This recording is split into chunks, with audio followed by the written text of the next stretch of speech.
السلام علیکم ورحمۃ اللہ وبرکاتہ۔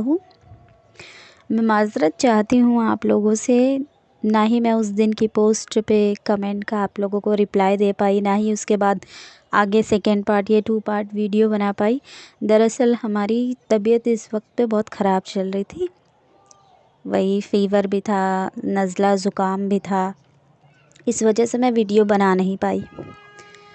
لیکن آج میری طبیعت کچھ ٹھیک لگ رہی ہے، تو میں نے سوچا کہ آگے بھی آپ لوگوں کو اس کا پارٹ 2 میں نے بنانے کا وعدہ کیا تھا آپ لوگوں سے۔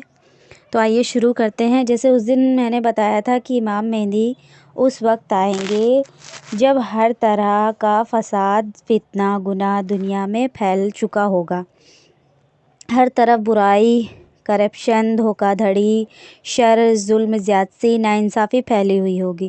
اس وقت امام مہدی آئیں گے، مسلمانوں کے خلیفہ، حاکم، مذہبی رہنما بھی ہوں گے، اور اللہ تعالیٰ ان کی وجہ سے بارش نازل فرمائے گا اور زمین سے سبزہ نکالے گا۔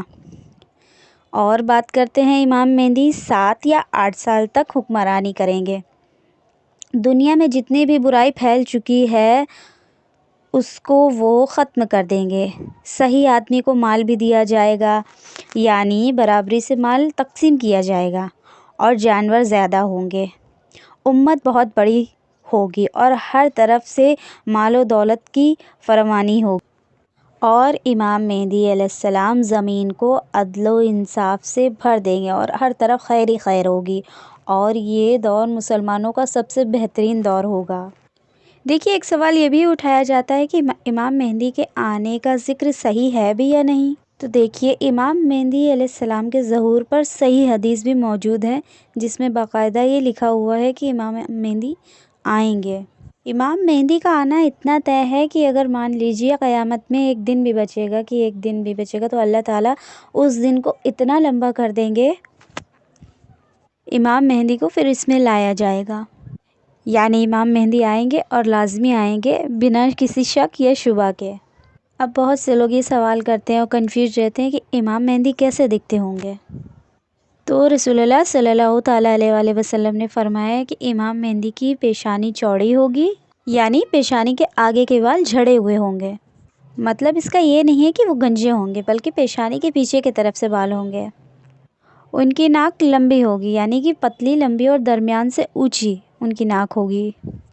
دیکھیے، امام مہدی کے دور میں عیسیٰ ابن مریم بھی نازل ہوں گے اور دجال بھی ظاہر ہوگا، اور یہ تینوں چیزیں ایک ساتھ ہیں، اس لیے اہل اسلام کو انہیں پہچاننے میں دشواری نہیں ہوگی۔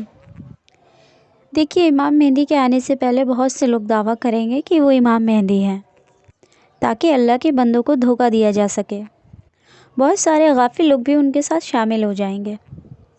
دیکھیے، نبی صلی اللہ علیہ وسلم نے اتنی صاف اور اچھی نشانیاں ان کے امام مہدی کے بارے میں بتائی ہیں، اور نسلی صفت ہی نہیں بلکہ جسمانی صفت بھی واضح ہی بتا دیا ہے۔ آپ لوگوں کو کنفیوز ہونے کی ضرورت ہی نہیں ہے، اور نہ ہی کسی جھوٹے دعوے دار کی باتوں میں آنے کی ضرورت ہے۔ اور سب سے بڑی علامتوں میں سے سب سے بڑی علامت یہ ہے کہ امام مہدی کو لوگ خود تلاش کریں گے، وہ خود دعویٰ نہیں کریں گے کیونکہ وہ وہی امام مہدی ہیں، اور نہ خود ان کو ہی پتہ ہوگا کہ وہ امام مہدی ہیں۔ اللہ تعالیٰ صرف ایک رات میں ان کو خلافت کے لیے تیار کر دے گا۔ اللہ تعالیٰ انہیں الہام کروا دے گا، انہیں توفیق دے دے گا، ان کی رہنمائی فرما دے گا، ان میں خلافت کی صفتیں پیدا کر دے گا۔ بلکہ حدیث میں خود صاف لکھا ہے کہ جب امام مہدی ظاہر ہوں گے تب مسلمانوں کی خلافت ہوگی، کیونکہ اس وقت مسلمانوں کے خلیفہ کا انتقال ہو چکا ہوگا، اور ان کے تینوں بیٹے خلیفہ کی خلافت کے لیے لڑیں گے، اور جو خانہ کعبہ میں جو خزانہ موجود ہے اس کو حاصل کرنے کے لیے بھی ان کے بیچ لڑائی ہوگی۔ تب امام مہدی کا شہر مکہ میں ظہور ہوگا اور لوگ انہیں آسانی سے پہچان لیں گے۔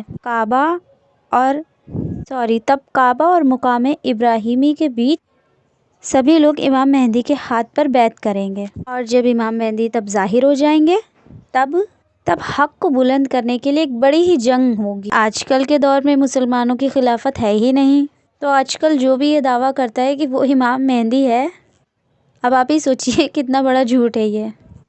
بے شک قیامت قریب ہے، لیکن اب اتنی بھی قریب نہیں کہ امام مہدی کو خود آ کر بتانا پڑے کہ میرا ظہور ہو گیا ہے، سمجھ رہے ہیں آپ؟ تو امید کرتی ہوں کہ اب آپ کو کنفیوژن ہونے کی ضرورت نہیں پڑے گی کہ کوئی بھی آ کر بول دے کہ امام مہدی ہے وہ، تو آپ کنفیوز ہو جائیں۔ آپ خود بھی اسلام کی نالج حاصل کریں اور وہ بولیں، اسلامک نالج حاصل کرنے کے لیے ان کو بولیں۔ جتنا ہی علم آپ حاصل کریں گے اتنا ہی آپ کو پتہ چلے گا کہ یہ دین سے جڑی ہوئی باتیں، اتنا ہی آپ کا ایمان مضبوط ہوگا۔ دعاؤں میں یاد رکھیے۔ السلام علیکم ورحمۃ اللہ وبرکاتہ۔